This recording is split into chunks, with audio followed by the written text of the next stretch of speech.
Muy buenos días a todos y muchas gracias por acompañarme en esta conferencia. En los próximos 40 minutos vamos a hablar de la glándula pituitaria, vamos a hacer una revisión general sobre algunos aspectos de la glándula y luego vamos a concentrarnos en adenomas porque los adenomas son los tumores más comunes de esta región.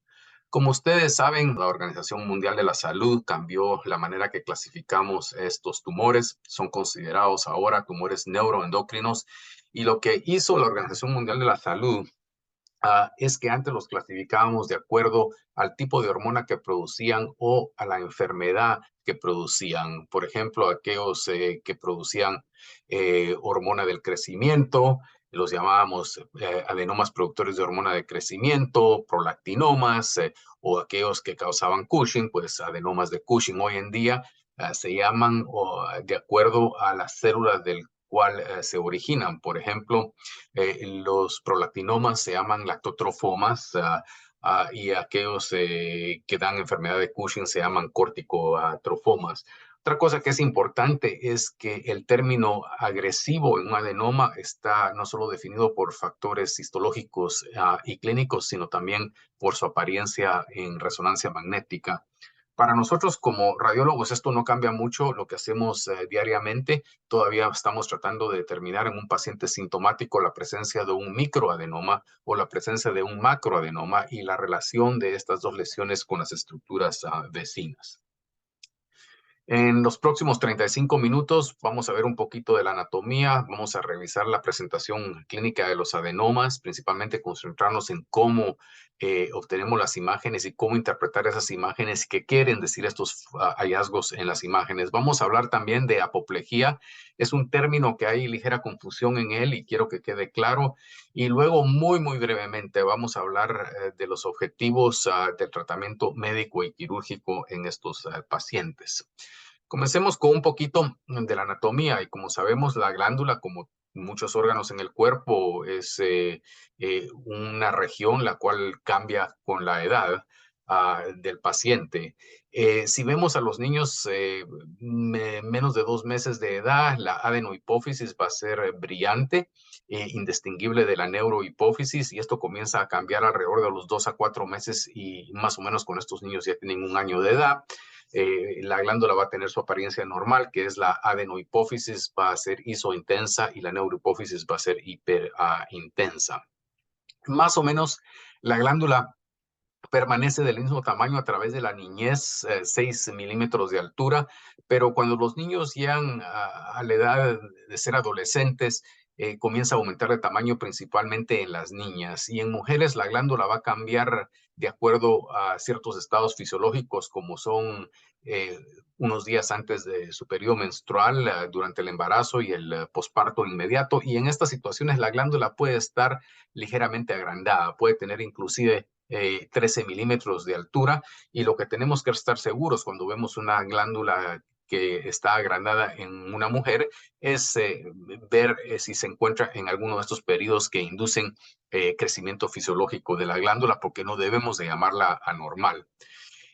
La glándula, como muchas partes en el cuerpo humano, sufren atrofia con la edad y vemos en esta gráfica que la altura mayor de la glándula es alrededor de los 30 años y luego comienza a descender su tamaño tanto en hombres y como mujeres. Y una cosa que pasa es que en adultos muy mayores, digamos 85 años o más para arriba, la glándula pituitaria casi puede desaparecer completamente y deja por detrás una silla turca vacía, y estos pacientes continúan a funcionar endocrinológicamente normal y es únicamente un hallazgo normal en pacientes de edad avanzada. Todos conocemos el origen de la glándula, se forma de una invaginación superior del estomodeo, que es la parte superior del tracto gastrointestinal, y una evaginación inferior del diencéfalo. Estas dos se unen y el estomodeo va a formar la adenohipófisis y la parte posterior del diencéfalo va a formar la neurohipófisis. Dentro del lóbulo anterior y el lóbulo posterior va a estar el lóbulo intermedio. Este no tiene ninguna función fisiológica, pero es el sitio de origen de varias lesiones como lo son los quistes de Rathke, que son relativamente comunes. El tallo hipoficiario Generalmente está formado únicamente de neuronas, las cuales vienen del diencéfalo, pero puede estar rodeado de una vaina de células de la adenohipófisis y por lo tanto ocasionalmente vamos a ver adenomas que ocurren en esta localización. La circulación sanguínea de la glándula es compleja. De su parte superior está suplida por arterias que se originan de la arteria hipoficial superior y en su parte inferoposterior por arterias que se originan de la arteria hipoficial inferior. Su drenaje venoso va a ser a las venas, las cuales se encuentran de la silla turca y estas van a drenar a los senos cavernosos o van a drenar posteriormente a los senos petrosos inferiores. En algunos trastornos metabólicos, la glándula puede tener intensidad normal en T1 y en T2, y en este paciente con insuficiencia hepática debido al alcoholismo terminal, vemos que los ganglios basales están hiperintensos en T1. Esto es debido al depósito de manganesio y otros iones, los cuales resultan en acortamiento de relajamiento de T1, pero vemos que lo mismo está pasando en la glándula. Es brillante en la vista sagital, es brillante en la vista axial. Obviamente, si estos pacientes reciben un trasplante hepático y la función hepática se normaliza, estos hallazgos van a desaparecer. Pero lo que es importante en estos casos de los alcohólicos es que el funcionamiento de la glándula casi siempre es normal a pesar de su intensidad anormal. Y lo opuesto puede ocurrir en pacientes los cuales han recibido transfusiones sanguíneas de una forma crónica. Puede ocurrir una hemosiderosis secundaria y como vemos en este paciente hay tenimiento oscuro de los plexos coroideos. Esto es por el depósito de productos crónicos de hierro como la ferritina y hemosiderina, y lo mismo está pasando en la glándula, la cual se ve muy, muy oscura en T2 en esta vista coronal. Contrario a los pacientes que tienen insuficiencia hepática, esos pacientes que tienen hemosiderosis de la glándula pituitaria pueden tener anormalidades endocrinológicas y pueden tener un hipopituitarismo difuso secundario al depósito de hierro en la glándula. Aquí hay una paciente la cual tiene un agrandamiento fisiológico de la glándula. Pueden ver ustedes que en T1 o T2 y después de gadolinio, la glándula está ligeramente agrandada, principalmente en su parte central, pero permanece de una señal homogénea. Y esta es una paciente que estaba en el periodo premenstrual y como ya dijimos, pueden ustedes medir la altura de la glándula y en estas ocasiones la glándula puede medir hasta 13 milímetros de altura, pero mientras la persona, la mujer, está dentro de uno de estos periodos fisiológicos, consideramos esta altura completamente normal. Sin embargo, también la glándula se puede ver aumentada en otros trastornos metabólicos, como en este paciente que tiene hipoparatiroidismo. Esto ha llevado a una hipertrofia de la adenohipófisis y vemos que tiene una apariencia bastante similar a lo que les enseñé anteriormente, con una captación homogénea de contraste, un signo homogéneo en T2 y un signo homogéneo en T1. Sin embargo, esta glándula mide más de 13 milímetros y generalmente estos trastornos metabólicos que tienen estos pacientes ya son conocidos. Nosotros ya sabíamos que este paciente tenía hipotiroidismo, pero hipotiroidismo puede ser una causa relativamente rara, pero puede ser una causa de agrandamiento de la glándula pituitaria. ¿Cómo hacemos los estudios con resonancia magnética? Aquí está el protocolo. Creo que en todo el mundo nuestros protocolos son muy similares, son homogéneos, estandarizados, hay una variedad de secuencias. Lo más importante es tener en mente que la primera vez que se le van a hacer imágenes a estos pacientes, debemos de obtener imágenes dinámicas. Estas imágenes dinámicas son coronales, no pueden ser de más de 3 milímetros de grosor porque si no, podría ser que no pudiéramos identificar adenomas. Tienen que ser obtenidas cada 10 segundos o cada 20 segundos, 4, 5, 6 veces. Y lo que estas imágenes nos permiten hacer es identificar adenomas muy, muy pequeñitos, los cuales pueden ser funcionales. Obviamente, en un paciente que ya sabemos que está el adenoma presente, que ya ha sido operado, no necesitamos hacer estas imágenes dinámicas. Las imágenes dinámicas siempre han sido recomendadas en el diagnóstico inicial de los pacientes. Tomografía computarizada casi no hacemos, la hacemos únicamente un día antes de que el paciente vaya a sala de operaciones para guiar al cirujano de cabeza y cuello cuando es el abordaje transnasal. Vamos a hablar un poquito de esto al final de esta conferencia. Y aquí tenemos las imágenes estáticas que todos conocemos. Ven que la glándula capta contraste de una manera homogénea. Y más o menos después de 5 minutos de la inyección de contraste, podemos identificar claramente los senos cavernosos, los cuales son más brillantes que la glándula, y podemos ver las paredes mediales de los senos cavernosos y claramente identificar el tallo hipofisiario, que siempre debe ser más o menos de menos de 2 milímetros de grosor. Pasemos ahora a hablar de los tumores y los adenomas. Son los tumores más comunes de la glándula pituitaria. La gran mayoría de ellos, 80% de ellos, son lactotrofomas, o lo que antes llamábamos prolactinomas. Productores de hormona del crecimiento son más o menos 10%, y aquellos que producen enfermedad de Cushing representan más o menos el 5%. Hay otra variedad de adenomas, inclusive aquellos que no tienen ninguna función, y cuando estos que no tienen ninguna función no tienen ningún efecto de masa tampoco y no están causando síntomas, los clasificamos como los incidentalomas, de los cuales ya vamos a hablar en unos minutos. Los lactotrofomas o prolactinomas son uno de los tumores intracranealos más comunes, representando en las series del 10 al 20% de todos ellos. Y solo con saber el nivel sérico de prolactina podemos predecir qué es lo que vamos a encontrar en estos pacientes. Un paciente que tiene un nivel sérico de prolactina de más de 4,000 microgramos por litro va a tener generalmente un tumor grande, invasivo, generalmente extendiéndose hacia los senos cavernosos, y esta continuidad con los espacios perivasculares es posiblemente lo que explica el marcado aumento del nivel sérico de prolactina en estos pacientes. Si los pacientes tienen un nivel de 200 o un poquito más arriba, vamos a encontrar casi siempre la presencia de un adenoma. Entre 25 y 200 vamos a encontrar un adenoma en más o menos la mitad de los pacientes, y en aquellos pacientes que tienen un nivel casi normal, por ejemplo, de 25 o menos, vamos a encontrar un adenoma en un muy, muy pequeño porcentaje de ellos. Siempre deben de consultar ustedes el valor de prolactina sérica normal en sus hospitales. Tiende a variar un poquito a veces de un hospital a otro hospital, pero generalmente el valor normal es entre 15 y 25. Y tenemos en pistas coronales dinámicas, y podemos ver claramente la presencia de un microadenoma en un paciente sintomático en la parte lateral izquierda de la glándula pituitaria. Y recordemos que los lactófos, que son los que producen la prolactina, su densidad mayor está localizada en lo que llamamos las alas laterales de la glándula. Así que los adenomas o los lactotrofomas generalmente, como en este paciente, aquí que lo vemos en las imágenes dinámicas, van a estar localizados en las partes laterales de la glándula. Podemos ver en estas vistas dinámicas la presencia de un microadenoma en la parte izquierda lateral de la glándula, pero podemos ver que en las vistas ya 5 minutos después ya no vemos el adenoma. ¿Qué es lo que ha pasado?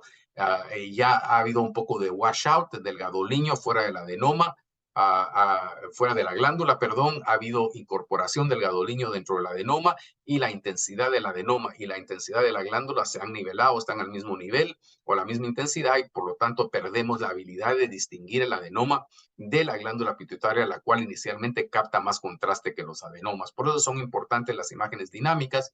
Si en este paciente solo hubiéramos hecho la imagen tardía a los 5 minutos, no hubiéramos podido identificar el adenoma y no hubiéramos podido identificar la causa de los síntomas del paciente. Ahora hablemos un poquito de macroadenomas. Todos sabemos que un microadenoma se define como una anormalidad o tumor dentro de la glándula, el cual mide menos de 10 milímetros. Pero si miden más de 10 milímetros, los denominamos macroadenomas. Y aquellos que miden más de 40 milímetros, los vamos a denominar un adenoma gigante.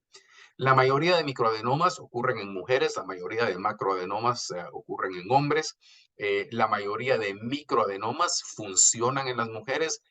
La mayoría de macroadenomas, 85% de ellos son no funcionales, pero hay más o menos un 15% de ellos que son lactotrofomas y pueden producir síntomas. También hay lo que se llama un adenoma atípico, y esto es lo que antes se decía, son hipersecretorios, son grandes, ocurren en pacientes más jóvenes e inclusive pueden ser recurrentes. Aquí tenemos otra cosa que pueden causar los macroadenomas. Una vez se extienden superiormente a la cisterna supracelular, pueden comprimir el quiasma óptico, y al comprimir el quiasma óptico van a comprimir los espacios perivasculares que drenan la parte proximal de las radiaciones ópticas. El líquido se va a acumular en esos espacios perivasculares y va a resultar en la apariencia de edema de la parte proximal de las radiaciones ópticas, como lo vemos en la imagen de Flair y como lo vemos en T2, predominantemente del lado derecho en este paciente. ¿Qué es lo que pasa con estos pacientes? Una vez se operan, una vez ya no hay efecto de masa sobre el quiasma óptico, este líquido va a pasar y ser resorbido normalmente, y esta apariencia de edema en las radiaciones ópticas va a desaparecer, y esto se puede tardar hasta 3 a 6 meses en desaparecer, así que lo vemos en los estudios de seguimiento. Pero lo importante de esto es que no debemos de confundirlo con extensión del tumor a través de las radiaciones ópticas. Por ejemplo, aquí hay otro paciente.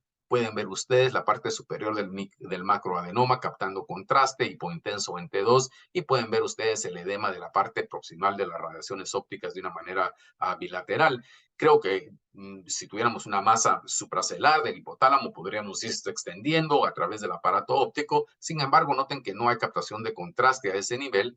Esto representa únicamente edema, otra vez porque el adenoma está empujando el quiasma óptico y bloqueando el flujo fisiológico normal de fluido en las radiaciones ópticas, principalmente en los espacios perivasculares. Esto va a desaparecer, no hay que preocuparse. Si uno tiene cualquier duda, puede repetir las imágenes a los 3 meses, a los 6 meses, y esto va a desaparecer completamente, y los pacientes van a mejorar.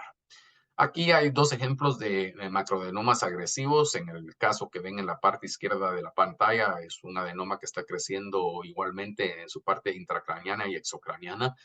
Está extendiéndose hasta las cavidades senonasales. En el adenoma que está localizado en la parte derecha de la pantalla, pueden ver que la silla turca básicamente tiene una apariencia normal.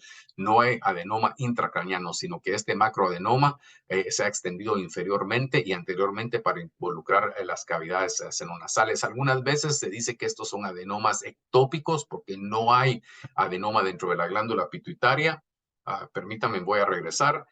Y se cree que posiblemente estos pueden originarse de remanentes embriológicos ectópicos de la glándula pituitaria a nivel del seno esfenoidal. Esto no está claro, pero ocasionalmente van a ver ustedes estos adenomas. Y bueno, si los pacientes tienen una normalidad endocrinológica, esto nos deja incluir adenomas en el diagnóstico diferencial. Sin embargo, en algunos casos puede ser muy difícil. Hace algunos años vimos este caso. Es una lesión de la base del cráneo central agresiva, destruyendo el hueso. Inclusive pensamos nosotros que se trataría de un sarcoma, que se trataría de un plasmacitoma, que se trataría de un carcinoma de células escamosas del seno esfenoidal, el cual se ha extendido, pero este paciente tenía una elevación muy, muy marcada de la prolactina, y en biopsia esto resultó ser un adenoma pituitario sumamente agresivo, invadiendo toda la base del cráneo. Este paciente se le trató médicamente antes de ser tratado quirúrgicamente, y hubo una reducción marcada del tamaño del tumor con agonistas de la dopamina. Bueno, otra de las cosas importantes que debemos de hacer como radiólogos es determinar la invasión del seno cavernoso. ¿Cuándo está el seno cavernoso invadido? Cuando vemos adenoma, la cual se extiende por debajo de la carótida, casi 100% de las veces el seno cavernoso está invadido. Sin embargo, cuando vemos únicamente adenoma, el cual está medial a la carótida, no vamos a poder determinar si el seno cavernoso está invadido o no, porque quirúrgicamente únicamente 50% de estos pacientes tienen invasión, así que básicamente 50% no tienen y 50% lo van a tener.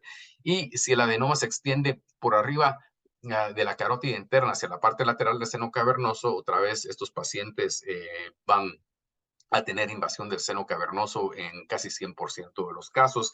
La manera más fácil de hacer eso es pensar de la carótida intracavernosa como un reloj y trazar una línea de las 12 del mediodía a las 6, y si hay adenoma lateral a esa línea, bueno, en el lado contralateral sería del otro lado.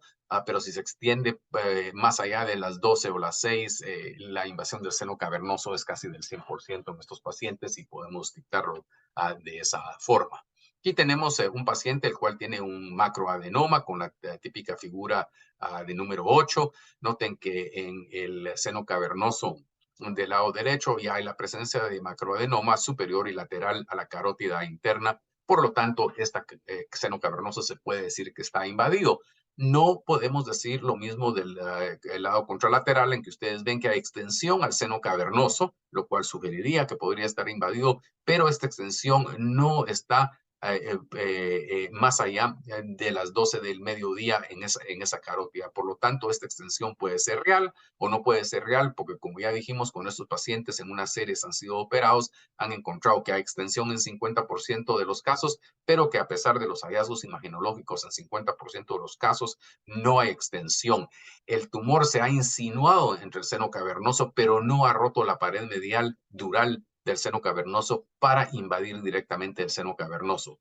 Este es un caso muy curioso porque este paciente presentó con esta masa en la región celar, pero al mismo tiempo tenía dos masas en el cerebelo. Las masas del cerebelo fueron biopsiadas y fueron diagnosticadas como tejido de adenoma pituitario. Entonces esto ya cae en la clasificación de un carcinoma pituitario. El carcinoma pituitario es curioso también porque sus hallazgos histológicos convencionales son idénticos a aquellos de un adenoma benigno. Lo que determina que es un carcinoma es la presencia de enfermedad metastática, como lo vemos en este caso. Y en muchos casos lo que se va a hacer la biopsia no es de la masa primaria dentro de la silla turca, sino que va a ser de las metástasis, como en este caso en el cerebelo. Aquí les puedo enseñar otro caso. Noten ustedes que hay una masa en la región celar. Esta masa se extiende extendiendo al seno cavernoso, está por arriba de la carótida, pero no ha cruzado las 12 del mediodía. Por lo tanto, puede o no haber extensión de esta masa al seno cavernoso. Sin embargo, lo que era curioso en este paciente es que al mismo tiempo de haberse hecho las imágenes de la silla turca, se encontró que el paciente tenía una lesión en el clivos y una lesión en el cuerpo de C2.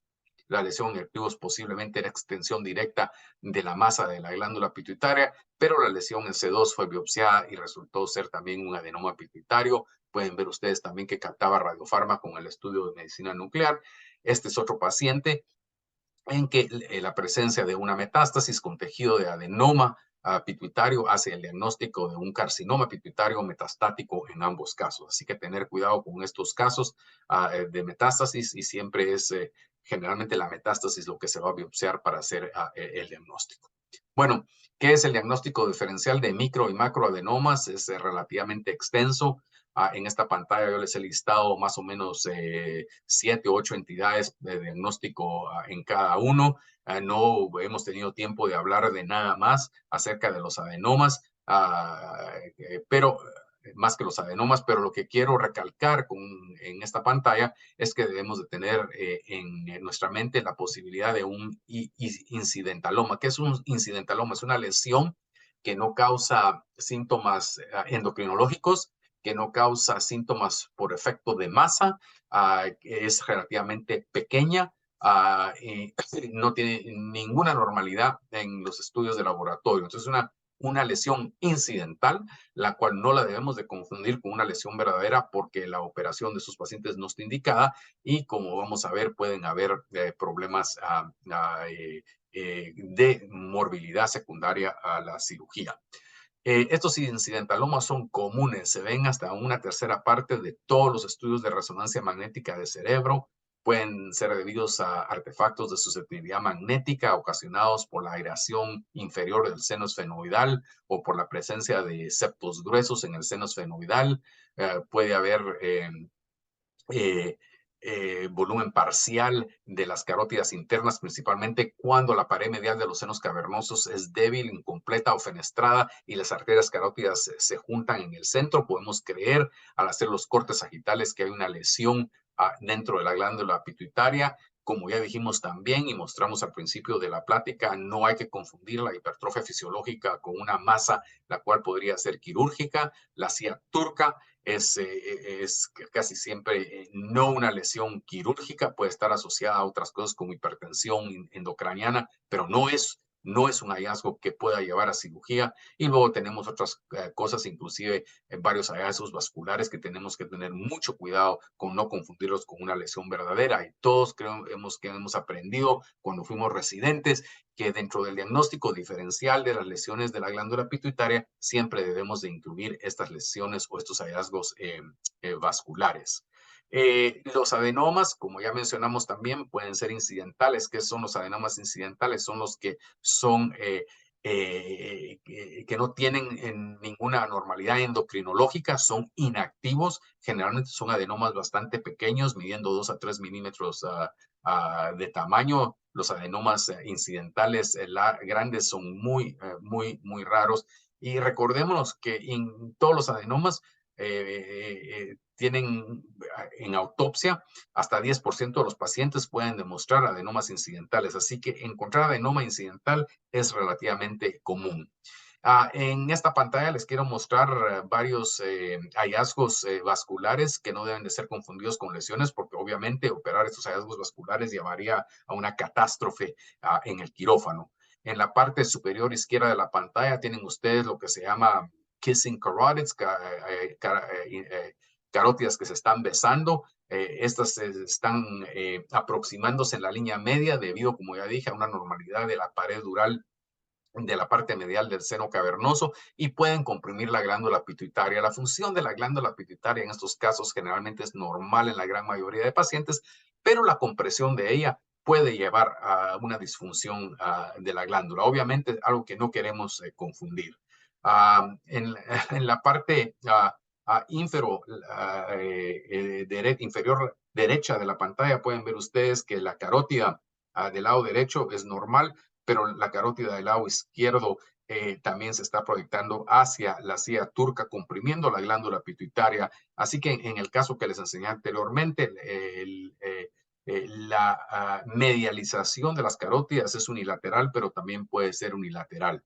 En la parte superior derecha de la pantalla pueden ustedes ver una lesión, la cual llena con contraste y está originándose de la carótida interna del lado derecho, y esto es un aneurisma gigante de la carótida intracavernosa, proyectándose como una lesión dentro de la silla. Obviamente no queremos confundir esto porque operar esto llevaría a una catástrofe en el paciente y ocasionalmente vemos estas persistencia de la arteria trigémina, la cual va a cruzar la silla turca y va a desplazar la glándula pituitaria. Incluso se ha reportado que puede cruzar la glándula pituitaria en su línea media.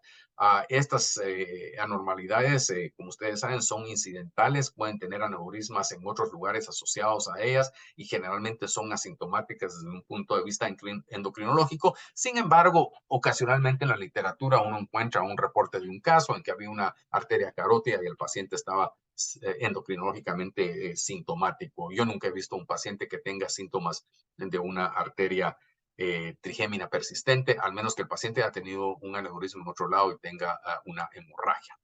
Hablando de hemorragia, pasemos a discutir en los próximos 3 o 4 minutos el tema de apoplejía de la glándula pituitaria. La apoplejía está caracterizada por sangramiento dentro de la glándula o dentro de un adenoma de la glándula, pero únicamente sangramiento sin síntomas clínicos no llena los criterios diagnósticos para que la llamemos apoplejía. Para que se llame apoplejía, síntomas clínicos tienen que estar presentes. Las causas de hemorragia dentro de la glándula son muy variables, como lo pueden ver en la pantalla. Más comúnmente es hipertensión, también pacientes los cuales están recibiendo cabergolina o cualquier agonista de dopamina para disminuir la secreción de prolactina. Estos pacientes se dice que también están predispuestos a sangramiento, aunque sucede extremadamente raro. En mi experiencia, creo que la mayoría de veces que he visto apoplejía o sangramiento dentro de la glándula pituitaria ha sido idiopática o primaria.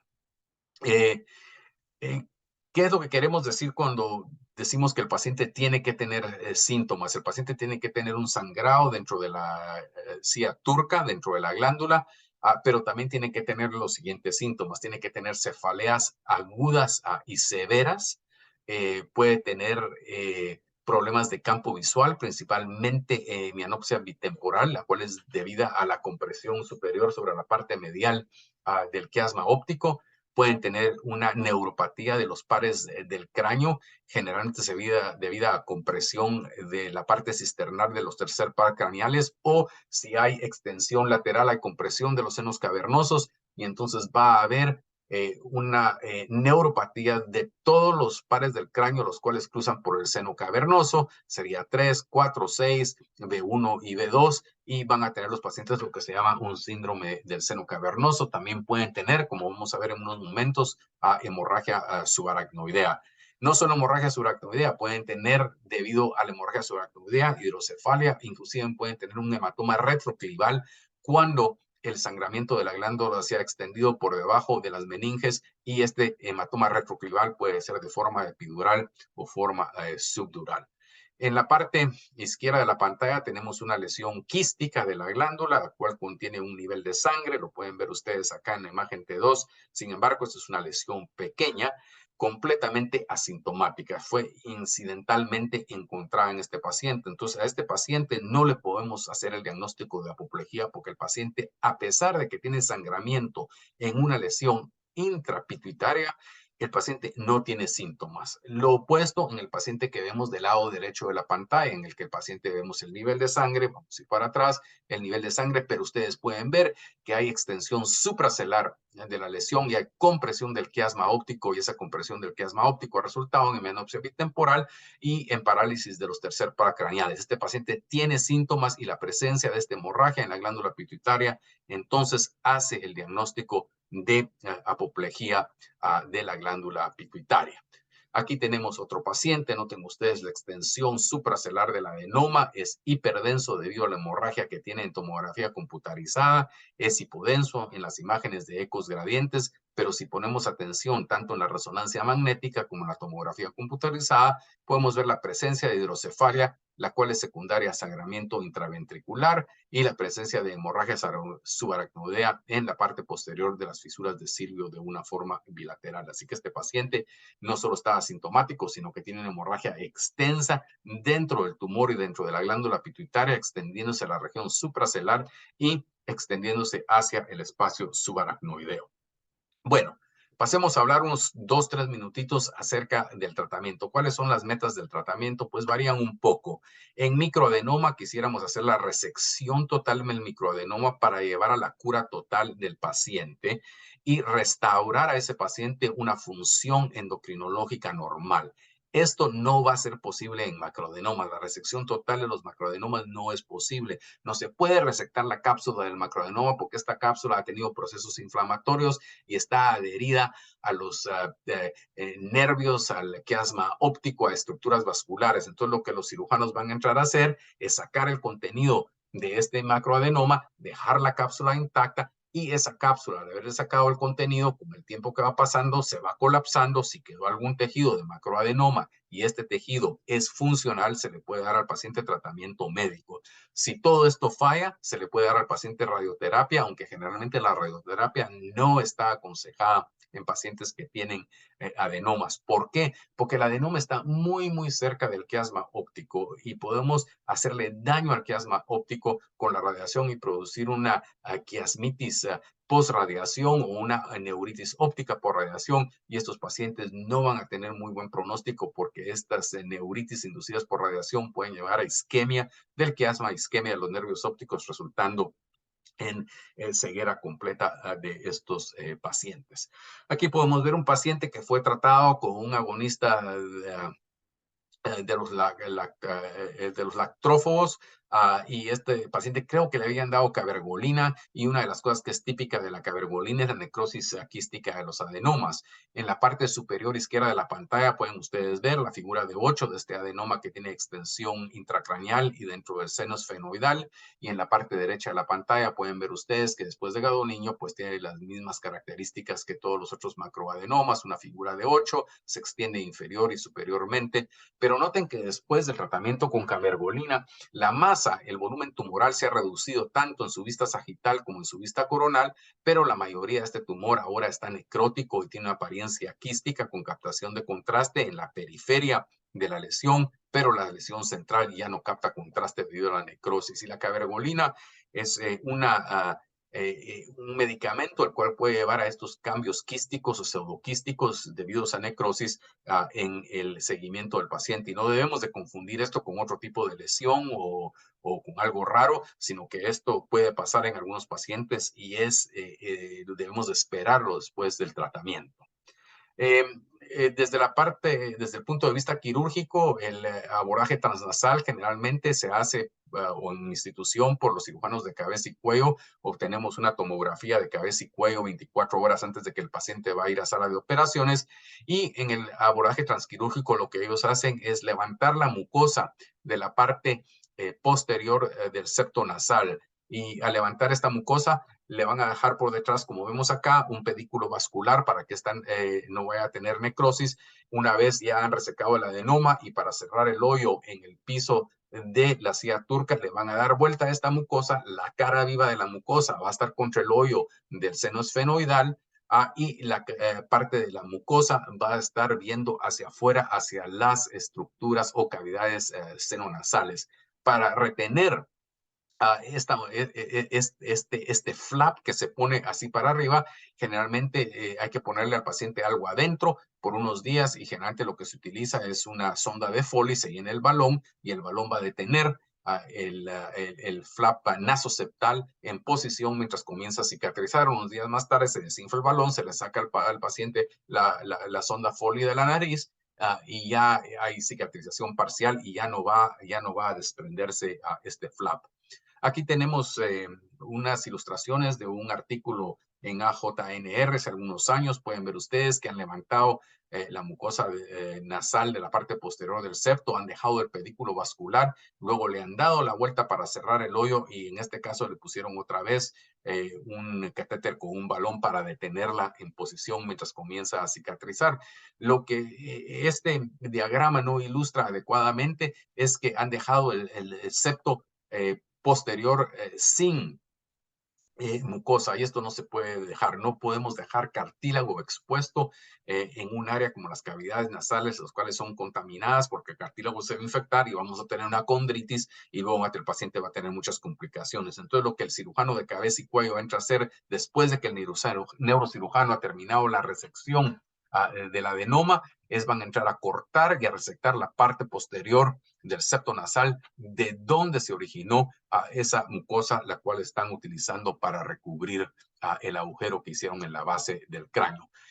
Comenzamos con estos pacientes postoperatorios con un seguimiento alrededor de 24 horas. Lo estamos haciendo para evaluar las complicaciones de la cirugía, no mucho el tamaño de la normalidad de la región celar. Esta normalidad, ya sea un macro o microadenoma, más o menos va a permanecer casi del mismo tamaño porque hay un proceso inflamatorio, hay hemorragia dentro del área operatoria. Sin embargo, la gran mayoría de estos pacientes, principalmente aquellos con macroadenoma, van a demostrar una mejoría de los síntomas clínicos. A pesar de que no vemos que cambia mucho la lesión en la región celar, estos pacientes van a mejorar clínicamente. Luego, los 3 meses, le repetimos la resonancia magnética a los pacientes y lo que vamos a ver es que el proceso inflamatorio disminuyó y vamos a empezar a ver qué fue el resultado verdaderamente de la cirugía. Y luego los vamos a seguir de una forma anual.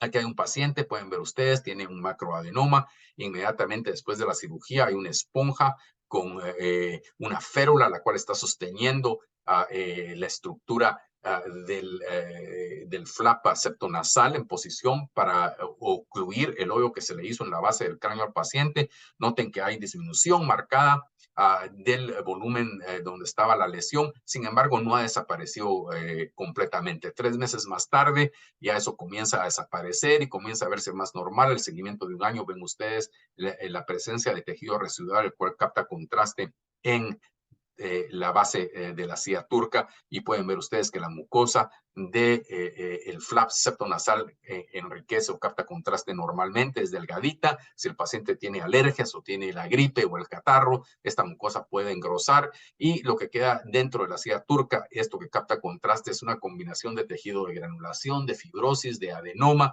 y de otras cosas, así que no le damos ningún nombre, solo describimos esto como un tejido blando el cual capta contraste. Las complicaciones quirúrgicas son muy pocas. Generalmente ocurren en menos del 0.25% de los pacientes.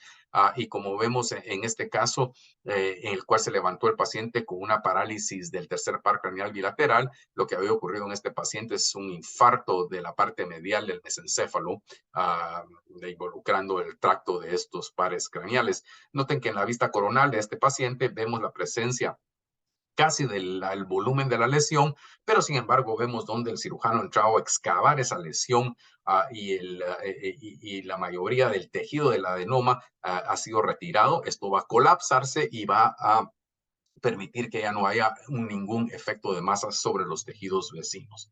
Bueno, estamos sobre 40 minutos. ¿Qué es lo que repasamos en esta conferencia?